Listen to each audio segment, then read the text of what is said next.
ময়দান কায়েম করবে। কারণ কি? সবাইকে উপস্থিত করবেন।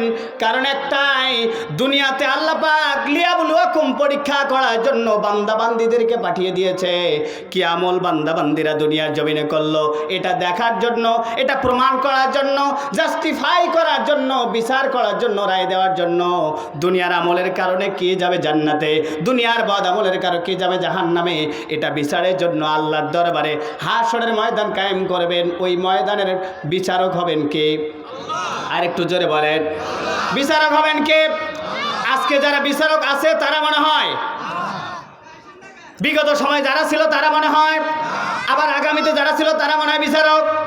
আজকে যারা কোরআনের বাইরে যারা রায় দিয়েছে, কোরআনের বাইরে নতুন করে আইন তৈরি করে যারা রায় দিয়েছে, তারাও ওই সময় আল্লাহর বিচারের কাঠগড়ায় আসামি হয়ে দাঁড়াবে। সম্মানিত ভাইয়েরা আমার, এই জন্য আল্লাহর দরবারে সবাইকে উঠতে হবে। আল্লাহ পাক বিচার রায় দিবেন। ওই সময়ে কেউ যাবে জান্নাতে, কেউ যাবে জাহান্নামে। যারা জান্নাতি তারা দুনিয়ায় ভালো আমল করার কারণে, ভালো ভালো কাজ করার কারণে, ইসলামের পথে অবিচল থাকার কারণে, ঈমান নিয়ে মরার কারণে আল্লাহ পাক তাদেরকে বিনা হিসেবে জান্নাত দিয়ে দিবে। হয় না? একটু জোরে বলেন।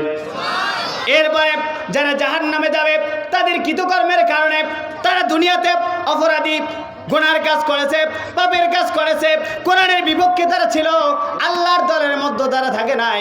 এই কারণে আল্লাহর দরবারে তাদেরকে হিসাব নিয়ে নিয়ে, কড়াই গন্ডা হিসাব নিয়ে নিয়ে তাদেরকে জাহান্নামের মধ্যে দিবেন। কে বলেছেন? আল্লাহ পাক সেই কথাই বললেন।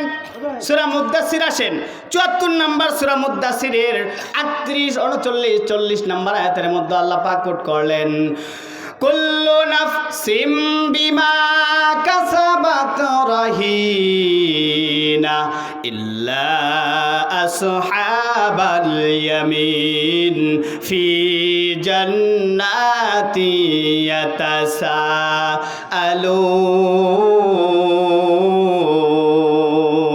ইয়াতাসাআলুন। আল্লাহ পাক চমৎকার করে বললেন, কুল্লু নাফসিম বিমা কাসাবাত রহিনা, প্রত্যেক ব্যক্তি তার নিজ কৃতকর্মের জন্য দায়বদ্ধ। নিজের আমলনামা নিজেকে পড়তে হবে। ইকরা কিতাবাকা কাফা বিনাফসিকাল ইয়াউমা আলাইকা হাসিবা। ওই দিনে, ইয়াউমা আলাইকা হাসিবার দিনে, ওই দিন কেউ কারো আমলনামা পড়বে না, নিজের আমলনামা নিজেই পড়বে। তার জন্য নিজে পড়ার জন্য যথেষ্ট। আল্লাহ পাক সেটাই বললেন, প্রত্যেকের কৃতকর্মের জন্য নিজে দায়বদ্ধ। ওই সময় একজন আরেকজনের আমলনামা পড়বে না। আজকে হয়তোবা আদালতগুলোতে, হয়তোবা বিচারের রায়ের সময়, বিচার করার সময় একজনের সাক্ষী আরেকজন দেয়, কিন্তু আল্লাহর দরবারে এই সিস্টেম নাই। একজনের আমলনামা আরেকজন পড়ার সিস্টেম থাকবে না। ঠিক কিনা?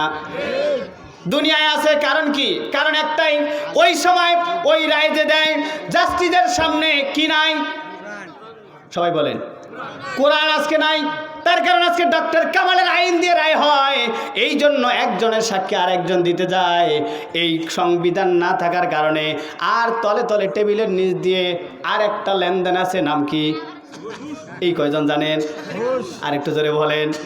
এই লেনদেনের কারণে একজন আসামি ও থাকে দেশের বাইরে, আর একজন গিয়ে সাক্ষী দেয়। এই সিস্টেম হয় কিনা?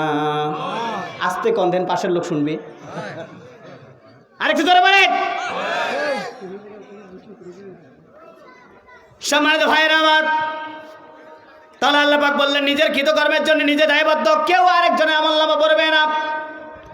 কিন্তু আল্লাহ পাক পরবর্তী আয়াতে একটা সুসংবাদ দিয়েছেন। সুবহানাল্লাহ বলেন। হয় না? আরো জোরে বলেন। আল্লাহ পাক জানিয়ে দিলেন, ইল্লা আসহাবাল ইয়ামিন, যারা ডানপন্থী, যারা ডান দিকের দল, যারা কোরআনওয়ালা লোক, এই কোরআনের রাজনীতি যারা করেছে, আল্লাহর দলে যারা ছিল, রাসূলের আদর্শ বাস্তবায়নের জন্য যারা কাজ করেছে, তারাই হলো ডানপন্থী। আল্লাহ পাক বললেন, ইল্লা আসহাবাল ইয়ামিন, ওই আমলনামা যে পড়বে, কিন্তু তারা ব্যতীত যারা ডানপন্থী ছিল, যারা কোরআনের রাজনীতি করেছে, কোরআনের দলে ছিল, রাসূলের আদর্শ প্রতিষ্ঠার জন্য যারা কাজ করেছে, জীবন দিয়েছে, ফাঁসির মঞ্চে গিয়েছে, ওই লোকদেরকে আমলনামা পড়তে হবে না। ফি জান্নাতি ইয়াতাসাআলুন, তাদেরকে বিনা হিসেবে জান্নাতে দিয়ে দেব।